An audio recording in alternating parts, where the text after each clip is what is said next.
the Isle of Perpetual Storms. The Chronos Orb had given Captain Elara Vance a singular, unwavering vision, an island veiled by a relentless hurricane, known only in old mariners' whispers as Aerthos, the Isle of Perpetual Storms. Elara stood on the deck of her small but sturdy research vessel, the Stargazer, the sea air whipping her face.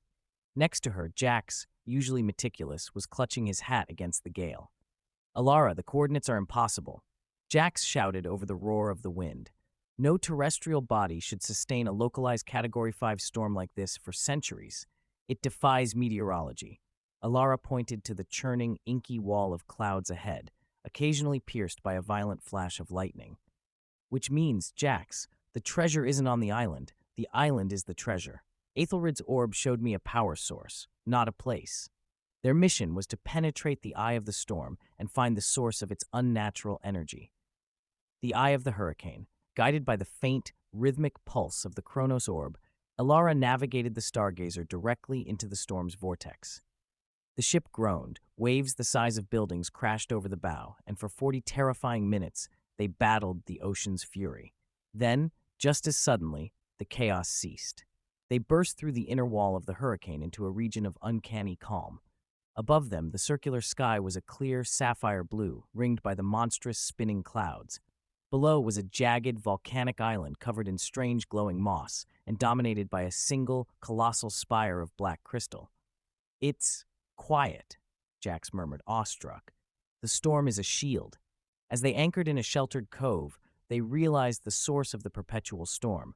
The black crystal spire was emitting waves of intense, focused energy, causing continuous atmospheric instability around it. The ascent of the crystal spire. The only path to the spire led through a dense, bioluminescent jungle. As they trekked, the air grew heavy, charged with static electricity. "This energy is electromagnetic, but stable," Jax observed, tapping his instruments. "It's being harvested." They reached the base of the spire. It was not a natural formation, but a seamless, ancient tower of unknown construction.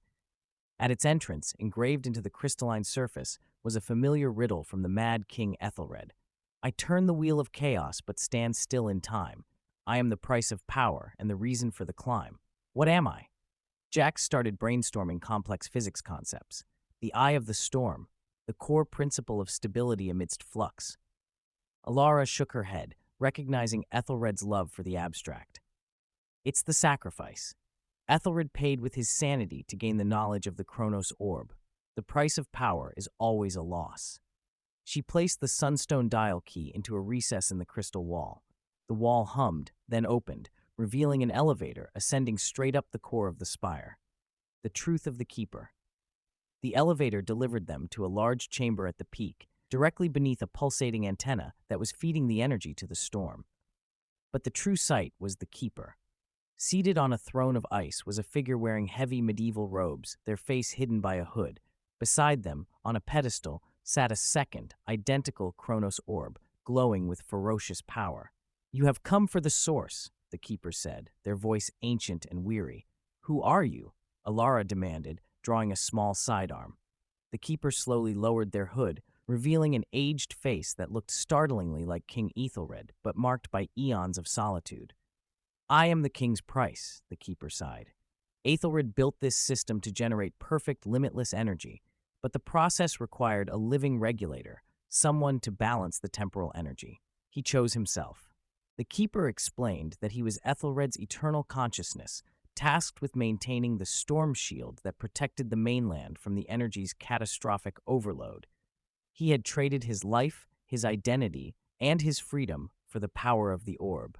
"The riddle's answer," the Keeper concluded, pointing to his throne, "is the Sentinel, the one who stands still in time to turn the wheel of chaos." The Keeper offered Elara a choice. "Take the second orb. It is the core of this power. But if you take it, the storm will dissipate, and this enormous, unstable energy will unleash itself upon the unprotected world." Alara's choice. Elara looked from the second, intensely powerful orb to the weary, trapped king. She had come for the treasure, but found a terrible burden. She looked at Jax, who silently shook his head, warning her of the catastrophe. Elara then took her own Chronos Orb, the dimmed one, the key, and approached the second, glowing orb. Instead of taking the new one, She pressed her old orb into the pedestal beside the keeper. A wave of soothing, stabilizing energy flowed through the chamber. "The treasure is not the power," Elara said firmly to the keeper. "It is the balance. Your sacrifice was made. Now it ends." The two orbs fused, their light calming the intense energy flows of the spire. The colossal antenna gradually dimmed. The terrifying storm surrounding Aerthos began to weaken, not with a bang, but with a peaceful, meteorological sigh. The keeper smiled for the first time in what might have been 1,000 years. His body faded into dust, finally released. Elara and Jax descended the spire as the rain began to fall gently, not violently. The Isle of Perpetual Storms was simply the Isle of Rain now, its ancient secret finally retired. Elara held the newly fused single Chronos Orb. It contained the energy of the storm, but was now quiet, controlled, and stable. "Where now, Captain?" Jax asked, looking at the receding storm clouds with a new respect for Alara's unorthodox judgment. Elara placed the orb safely in her bag. "Now, Jax, we find out who else knew about Aethelred's balancing act. The next mystery always starts where the last one was supposed to end."